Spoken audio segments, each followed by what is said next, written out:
assured that throughout the judicial process, the government will exercise fairness and impartiality and will uphold every right that Mrs. Arroyo, as an accused, is entitled to under the Constitution. For a legal proceeding that has great implications, not just to the integrity of our electoral system, but also to the very principles of our nation's democracy, it is our desire that truth and accountability prevail and that the Filipino people are finally given the justice they truly deserve. Maraming salamat po. We now go to the questions. The first question will come from Raymond Tinasa of Bombo Radio. Ma'am, magandang hapon po. Kaninang tanghali lang may submit yung resolution ng joint COMELEC and DOJ at ngayong hapon lamang din, after some few hours, naglabas ng arrest warrant ang Pasay City Court. Hindi pa kayo nag-wonder na napakabilis namang maglabas in the span of just a matter of hours? Hindi po yan unusual. In fact, the way, well, as I know it, no, as a previous petitioner, ang general rule is that nakakakuha talaga ng warrant of arrest kaagad din after the filing of information.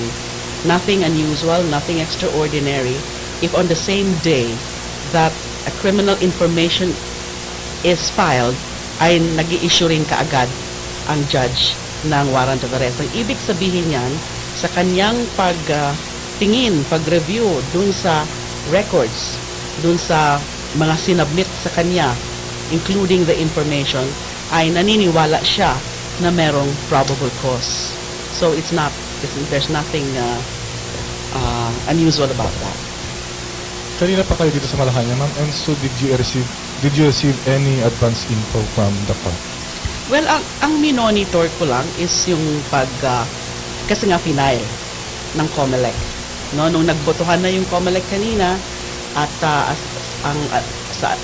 as you know, 5-2, dalawa yung no part. So, final na yung information sa RTC Pasay.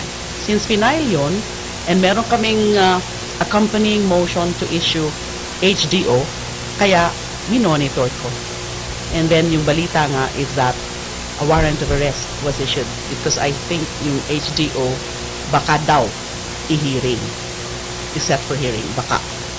Just your reaction, ma'am, from the reaction of the Arroyo camp that they were denied of due process. Walang ano dyan eh. Look, nanggaling ito sa joint PI, right? Ng DOJ COMELEC. They were given the opportunity to answer, to respond. They're supposed to file counter affidavit.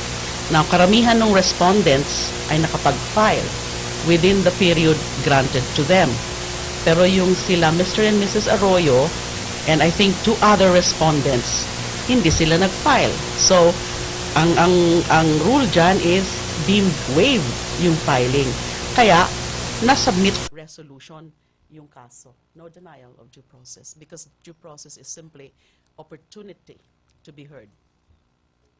Thank you, Raymond. The next question will come from Celerina Monte of Manila Shimbun, to be followed by Joseph Morong of GMA7. Ma'am, good afternoon. Based on your information, will the warrant of arrest be served within the day against the former president? Okay, bago ako pumasok dito, ang alam ko, dala-dala na ng PNP yung warrant of arrest. Now, I think they're going to the airport because yung balita nga kanina ay pupunta, ay merong naka-book na flight. But,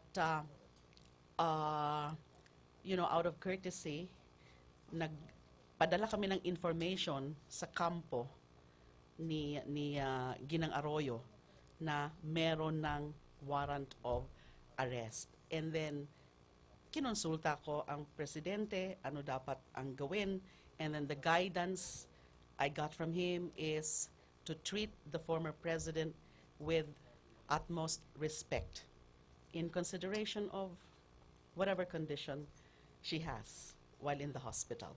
Ma'am, when you say with utmost respect, ano yun? Kung sakali hospital arrest ba or what? Paano? How are you going to define that Hindi term? kami mag-o-object sa hospital arrest, although wala po sa amin yan. Ang decision po kung saan siya pwedeng i-confine does not lie with us, does not lie with the complainant, which is here the COMELEC. But nasa korte yan. Kailangan humingi sila. Kung gusto nilang hospital arrest or house arrest, I think they should get the court approval. So it's really up to them. Sa panig namin, kinonsulta ko nga si Presidente, is in Bali now, ay hindi kami mag-o-object.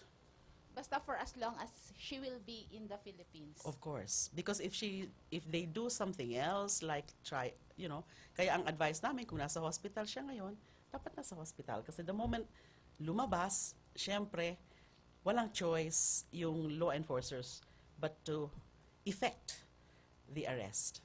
So, ma'am, sorry, yung warrant of arrest, isi-serve pa rin ba yun? Dadalhin ba yun sa hospital? Yes, yes. Or what? Kung hindi sila dumating sa airport as expected kanina bago nag-issue ng warrant of arrest, doon aabangan ng law enforcers. Kung hindi na sila pumunta doon, isi-serve na kung saan man siya ngayon.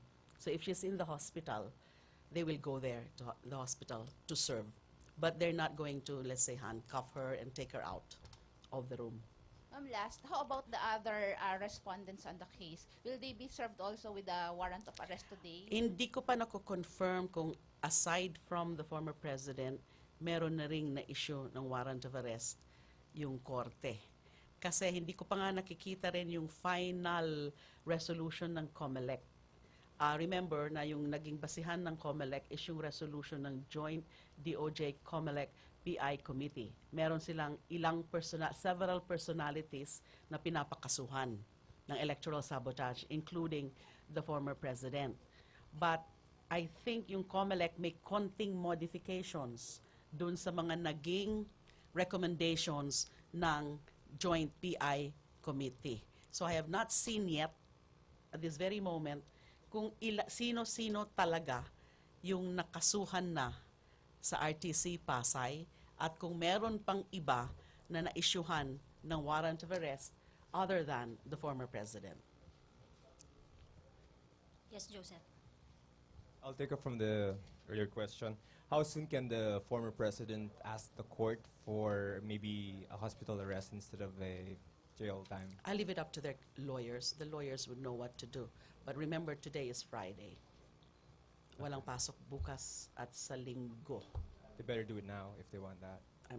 Okay. I cannot answer that. Okay, ma'am, given the events in the past couple of days, how would you describe the decision of the RTC to issue a warrant of arrest? That is the real triumph of justice.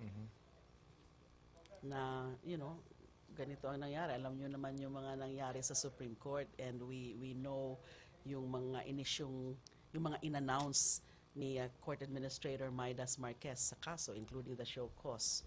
And then, this is the real triumph for justice and accountability. Ito na kaya nga in the first place, we issued a WLO.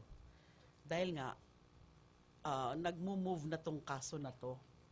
And we wanted her to be here within the reach of our court system pag nangyari na tong nangyari ngayon. And that's the situation we were contemplating. That's why we had to issue a WLO. Otherwise, tingnan nyo, kung natuloy nung Martes, Personally, how do you feel after hearing that the RTC has issued a warrant? justice has been served. It's very relieving. It's difficult to describe my feelings. Although nothing personal here, I was just doing my duty. Okay, just one last question. You said that the COMELEC acted upon your recommendation, the DOJ The joint panel. no? Joint, yes. From your level, can you just give me a parang description of the charges or yung role ni CGMA dun sa electoral sabotage case? We better just check it out from the resolution of the joint PI committee because sa level ko, wala naman talaga akong participation dun sa joint PI committee. No, I monitored the proceedings, but I was never involved there. Kasi meron din dyan, may proseso din. Alam nyo naman yan, di ba? Pag meron ng information in court, and then the accused can still file what with the PI. There are remedies. The lawyers know that, so I would not want to be commenting. But even if there are still available remedies, it does not prevent the filing of an information in court, and also the issuance of a warrant of arrest if the judge agrees that there is probable cause. And in this particular case, ganun ang nangyari. So you're confident that this is a pretty solid case, na hindi siya minadali just so makarating ng korte? Yes, dumaan sa tamang proseso ito. Ma'am, our next question will come from Rose Miranda of Abante. Ma'am, with this possibility, may chance na mag-file ng kaso yung Arroyo Camp laban sa inyo. Are you ready sa possibility na mas sumaba pa yung legal battle between you and the Arroyos? What cases are you referring to? Those cases that they were brandishing Yes, about? Leila. Well, dati ko naman pong nasabi na I will just respond to those charges in due time. For now, ang magiging focus namin ay yung preparations for the oral arguments on Tuesday. Remember that the court denied the request of the counsel of the petitioners to move it earlier. Ang hinihingi nila bukas na dapat yung oral arguments. We oppose that. That's too close. So, dun pa rin sa dating schedule on Tuesday. So that would be our focus now. We will prepare for that oral arguments on Tuesday. Ma'am, pending yung petition for a hospital arrest, saan dadalhin si CGMA pag isinerve na yung warrant of arrest? Well, Sa jail ba? yes, as I said kanina, for as long as she stays in the hospital or maybe at home, we will not insist on bringing her to any detention facility. But the moment lumabas siya, then our law enforcers would be constrained to arrest her and put her to an appropriate detention facility. Thank you, Rose. Our next question will come from Michael Fahatin of GMA7. Hi, ma'am. Was just wondering po, yung nire-ready po or na-file na contempt charges against you, does that belong to the moot and academic thing you're saying sa TR? Oh, I don't think so because as announced, although hindi ko pa nakikita yung order, I'm given 10 days to show cause. That means to explain why I should not be cited for contempt. But may I just comment that I think nasabi kanina ni Sec Edwin na hindi pa nga effective yung TRO. Kasi hindi pa nga pala sila nakapag-comply dun sa isa sa mga condition number 2. So what was I defying? If the TRO was never effective, what did I disobey? That would be my main explanation in the show cause. Sir- There was nothing to defy pala as of Tuesday, and even as of now, because there is no legally effective TRO. Ma'am, second naman po. Bukod po dun sa electoral sabotage, will the people expect in the coming months, pagkatapos po nitong pagdidinig sa kaso, pag napaharap na po si Ginang Arroyo sa kasong ito, will the DOJ still file other cases or meron po kayong mga hinahanda pa? Well, as you know, aside from the electoral sabotage, merong 3 plunder cases. 2 na dyan yung submitted for resolution, isa yung under PI. Meron din mga kaso sa ombudsman. So, for as long as any of these cases are now ripe, I mean, kung magkaroon na ng decision dyan, whatever mga resolution, then we will just issue that. Kasi dumaan nga lahat yan at dumadaan sa tamang proseso. Hindi naman kasi pwede nasasabi kaagad kung kailan na matatapos ang isang kaso. So the moment there is now a ripe case for resolution, whatever is the resolution, then we will issue that. Lastly, ma'am, ano po yung matuturing nyo sa DOJ po bilang yung pinaka-major case po or yung pinaka-parang isang kaso po na talagang inyong pinaghandaan, inyong pong ididiin at na maisa sa katuparan po sa termino po ni Pangulong Aquino? Yes, talagang laking challenge ito para sa amin. Hinihintay po ito ng taong bayan na minsan nga nababatikos na kami na bakit daw matagal. So I think naintindihan ngayon ng mga tao na meron talaga mga dinadaanang proseso. So, basta ba talaga nandyan yung commitment namin na magtrabaho sa mga kasong ito, merong magagandang resulta katulad po nito. Thank you, ma'am. Any more question? Ma'am, Yes. habol ko lang. Ma'am, kasi marami rin pong ang pumupuna sa inyo na hindi na sana dumating sa ganitong sitwasyon kung na-file nyo agad yung cases against GMA. Hindi kagaya nito na mayroon nagko-question na minadali yung pagpa-file para lang talagang mapigilan ng pag-alis. Tingnan niyo po ang Comment on this, ma'am. sitwasyon namin. Magrereklamo po kung wala pa. Pag nandyan na, sasabihin naman po, nagmadali. Di ba, yun naman ang aming predicament. Sinasabi ko po, lahat na kaso dumadaan sa proseso. Kung meron man yung mga nadidelay, ay may rason naman po yan at depende rin kung mga kanino na-assign ng mga prosecutors. Hindi naman lahat ng mga prosecutors ay may the same commitment. Tsaka please remember na umaasa sana tayo noon sa Truth Commission. Ito pong mga kaso na to, dapat dumaan muna sa Truth Commission if only natuloy yung Truth Commission.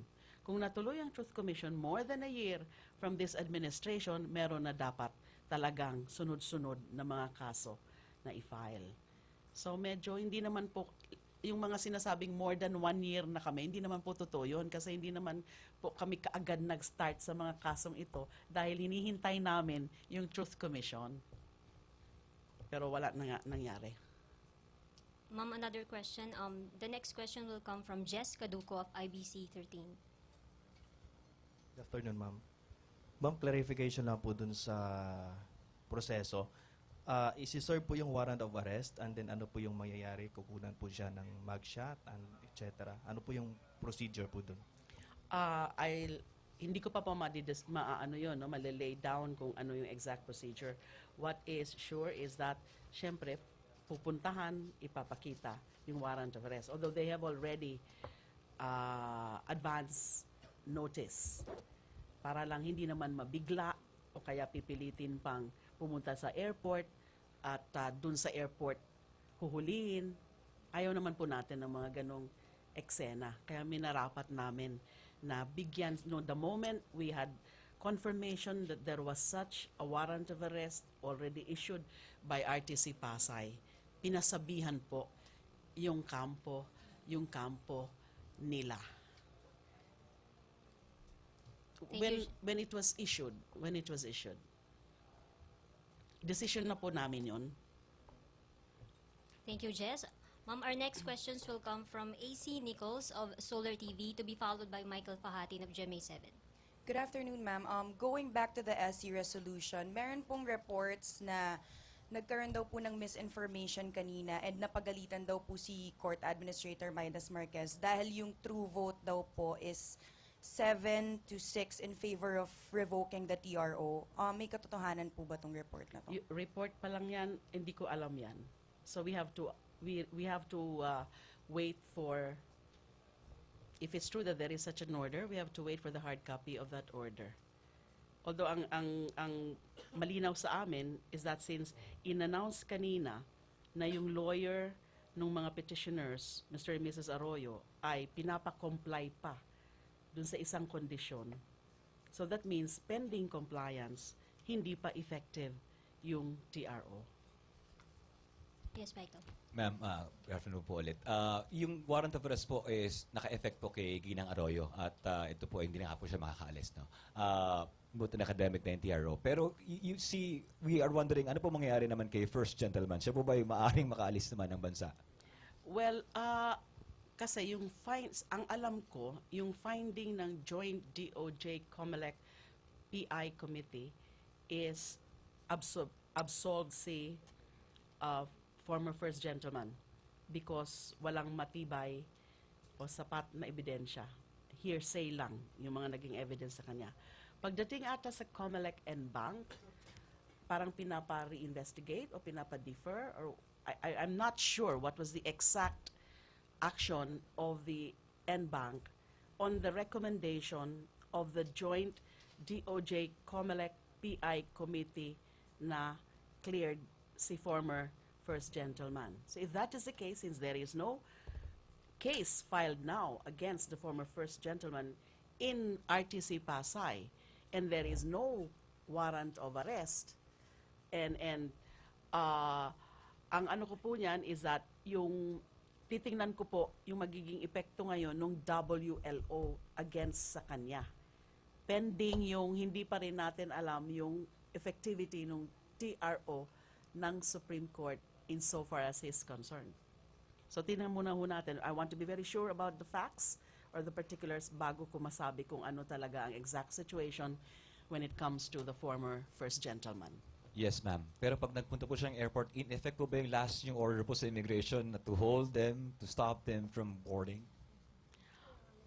I will first determine that. I want to be sure. Our next questions will come from Francis Rivera of UNTV, to be followed by Joseph Morong of GMA7. Ma'am, in the event that the Arroyo camp refuses to cooperate with the arresting party, what are you? Then, what as are I you said, ready- earlier, then the arresting officers would have no choice but to effect the arrest, and he will be treated like, any other accused, but with respect for her rights as an accused. Kung hindi nila, if they will show some resistance, but we do hope na wala yan, hindi mangyayari yan. Ma'am, background lang dun sa electoral sabotage case. From the DOJ, kailan siya tumawid to the COMELEC? I'm not sure kung anong araw yung But when? sinabit. This week? Yes, this week. Because yun yung findings ng DOJ, COMELEC Joint PI Committee. But under the joint DOJ COMELEC order, kailangan bago isampa sa court, meron munang approval yung NBank. If I'm not mistaken, I think they deliberated on that yesterday. Tapos hanggang kaninang umaga.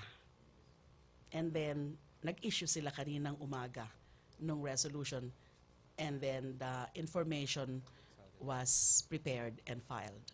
So ma'am, yung pong recommendation from the joint panel came maybe after Tuesday? Ano ngayon? Friday. Friday. Sorry. I'm not sure. Monday or Tuesday. Kung Friday na ngayon, Tuesday or Wednesday. I'm not really sure. Okay. Ma'am, konti lang elaboration because that's interesting. Sino po yung tumawag sa kampo ni na former president, and who received the call, and what was the reaction? Yeah, I think it was it's Secretary Jez Robredo. I think he called Congressman Datu Arroyo to inform them na meron na kami nakuhang warrant of arrest, and please inform your parents and your family so that you can discuss and para i-consider na nila na wag na lang umalis sa hospital. What was the reaction? I would not know. We now go to our last sets of questions. Cristina Vendaño of the Philippine Daily Inquirer, to be followed by Vance Fernandez of Police Files. Hi, ma'am. This consideration or courtesy to be extended by the executive to Mrs. Arroyo, na parang to let her stay in the hospital or at home, will be until she secures that petition for a hospital arrest. Kasi ang pwede lang talagang mag-grant niyan, mag-consider niyan is the court. But we have to consider the fact that today is a Friday, and therefore, there is no way for her lawyers to file something before Monday. So, tingnan natin. If they do file that, then tingnan natin what is the action of the court. So pending that, yung securing that petition, she can stay at home or stay in the hospital. For as long as she does not leave either the hospital or their residence, then we will just have, the arresting officers will just have to secure the area. Babantayan. kung aalis o hindi. No? Okay, if she's sick, if kunyari she's sick ngayon, she's parang she would be free of that, yung mga procedure, yung mugshot and everything. I really do not know. I'm not sure kung the arresting, but it should be because it's a SOP yan eh. Kailangan may proseso pag nag-effect ng arrest. So that courtesy will not be given to her. Because that's a process. It's a regular process. So, hindi. Dapat dumaan siya sa proseso. Although, doon na lang sa hospital, Or the sa, at home. sa hospital room niya o sa bahay gagawin instead of bringing her to a detention facility or a police station. So in this consideration is kasi sabi ni Presidente, That's the direction I got. That's the guidance I got. Treat her with courtesy, with utmost courtesy, being a former being president. a former president. Okay, thank you, ma'am. Vance. Okay, ma'am. Good afternoon. Ma'am, according to Midas Marquez, yung show cause order nyo within 10 days, basically on the refusal of the TRO and disrespect of the Supreme Court. What can you say about this? I will respond to that. As I've been saying yesterday and the other day, I don't think there was any defiance on my part because yung pag-file namin ng motion for reconsideration, ang paniniwala ko, sang-ayon din yan sa proseso na naniniwala kasi ako na dapat hindi kaagad na issue yung TRO. But then again, those arguments parang overtaken na yan by this. You know, I think the best argument now, yung nasabi ko kanina, there was nothing to defy. Ma'am, so there is a warrant of arrest now, so there will be no oral arguments this coming Tuesday? Meron. Meron pa rin Kasi yung naman. warrant of arrest, that's the electoral sabotage case. That's different from the pending petitions sa Supreme Court.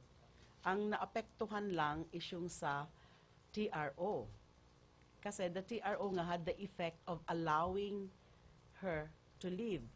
But because there is a warrant of arrest, then of course we will not allow her to leave. Kaya, moot and academic yung issue ng TRO. Pero yung main petitions themselves, consolidated petitions yun, right? Mr. and Mrs. Arroyo, tuloy yung oral arguments sa Tuesday. Can you have any message to Attorney Topacio and Attorney Lambino regarding sa pagiging disrespectful sa DOJ? There was never any intention to be disrespectful to the Supreme Court because as I said, ginawa ko lang yung sa tingin namin ay ang tamang remedyo dun sa tingin namin is the premature issuance of TRO bago pa man kami napakinggan. So no disrespect on Okay, our thank part. Thank you, Secretary De Lima. Secretary Lacerda will now give a statement. Okay, thank you. Just a short statement. I think the decision in the Pasay City Regional Trial Court has enabled Attorney Ferdy Topacio to save his family jewels. Thank you very much. Thank you, Secretaries Lacerda, Secretary De Lima. And I'd also like to thank the presence of Secretary Coloma and Yusek Balte. Sumain niyo po ang ating press conference ngayong Biyernes. Sa ngalan po ng Radio TV Malacanang, ako po si Elena Luna. Magandang